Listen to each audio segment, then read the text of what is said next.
This portion of the news brought to you by McDonald's. McDonald's, I'm loving it. We've been weathering some bad weather here in New Providence over the past few days, and it doesn't seem as if it's going anywhere. A weather expert talks to our Janae Noel Ferguson about a number of factors which contributed to the present weather conditions, and with the hurricane season upon us, that residents are reminded to be prepared. The beginning of the 2014 hurricane season brought with it significant rainfall for the past few days. A weather system originating in the Gulf of Mexico dumped inches of rain throughout the northwest Bahamas, resulting in Met officials issuing several severe weather warnings. The Met Department's Chief Climatological Officer Michael Stubbs noted that this excessive rainfall is not unusual for this time of year, but as this system exits the Bahamas, Stubbs revealed that another is immediately behind it. It's going to continue in the same manner, producing quite a bit of rainfall. In other words, overcast conditions will be the order of the day for most of the islands of the Bahamas, but more in particular you find rainfall concentration heavy in the northern and central islands. But could this current weather situation signal the start of an even stronger system for the hurricane season? If it persists over a long period of time, it can provide it can be a recipe to some extent, as long as we don't have the high level wind shear. Okay. Yes, that is possible.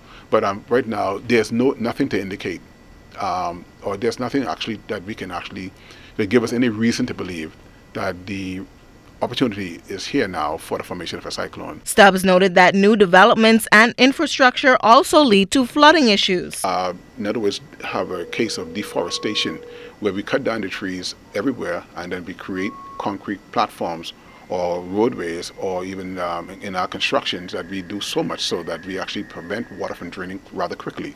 And so what happens then, the water needs to find its own level, and so it accumulates. If we were to look at design along with that of what is required in terms of weather or climate, then we can find some way or some means, some way we can actually work in tandem.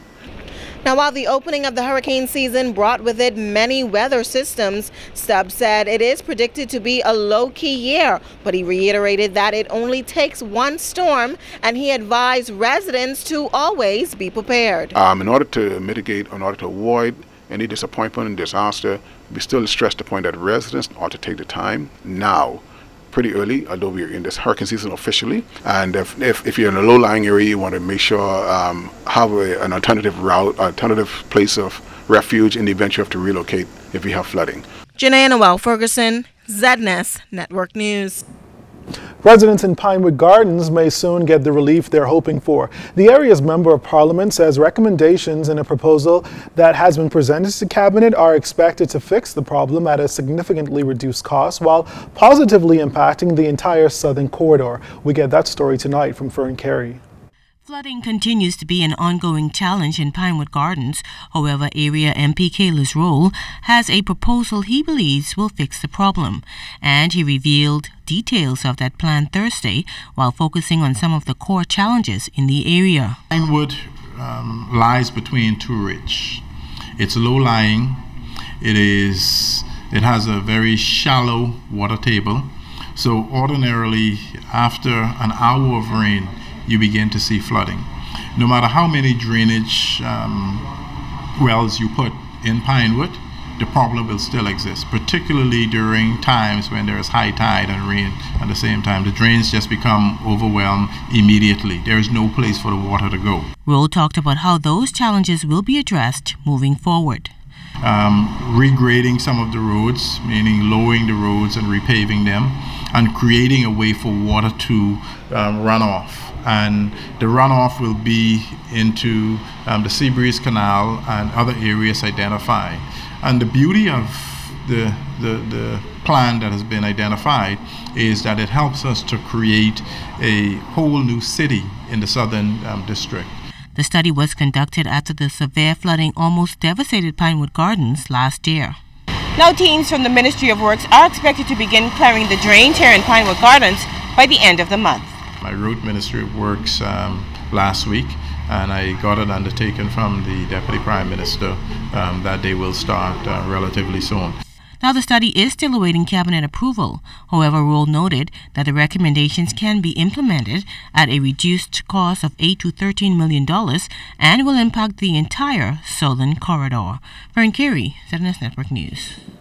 Staff from the Ministry of Works moved quickly to fix a flooding problem in the Palmdale area today. Yesterday, we told you about the Something Different bakery located on the northern end of Alexander Street in Palmdale, where business was being impacted due to the flooding. When our news team returned to the area today, a team from the Ministry of Works were busy fixing the problem. Here's Senior Engineer Dexter Williams.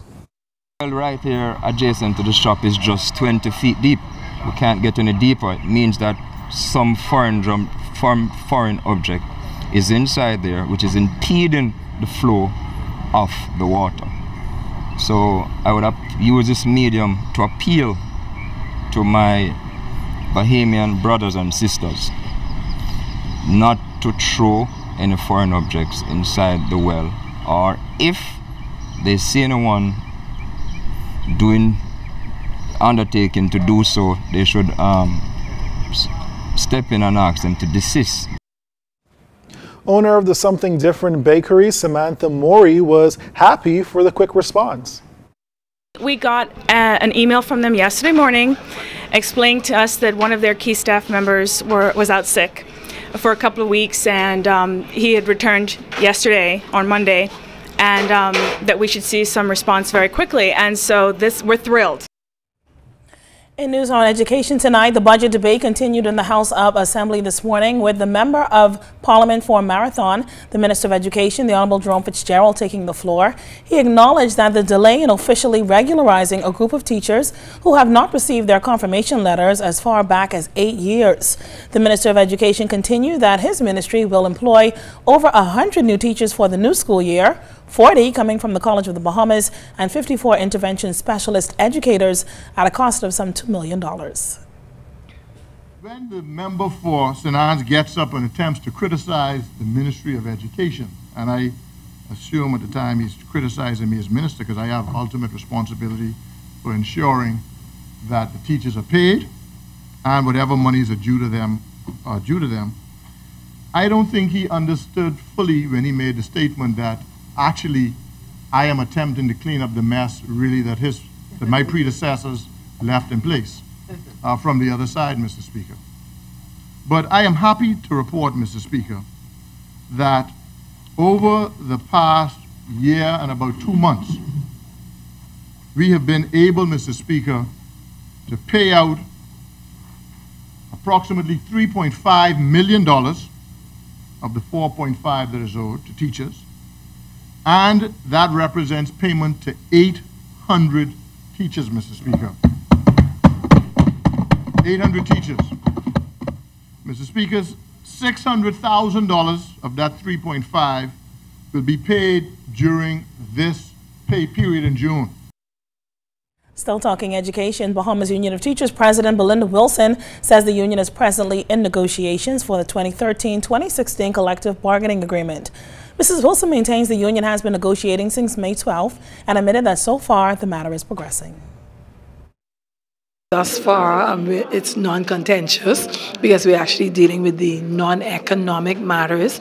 So just making sure that we get those matters out of the way prior to us negotiating the economic matters, and which would pertain to salary increases and sabbaticals and grants and in-service awards, things of that nature. So I hope that we can continue in the vein of the negotiations as they've been going for the last 3 weeks. Coming up in sports, Myron Roll returns home to give back. You're watching The Bahamas Tonight. This portion of the news was brought to you by McDonald's. McDonald's, I'm loving it.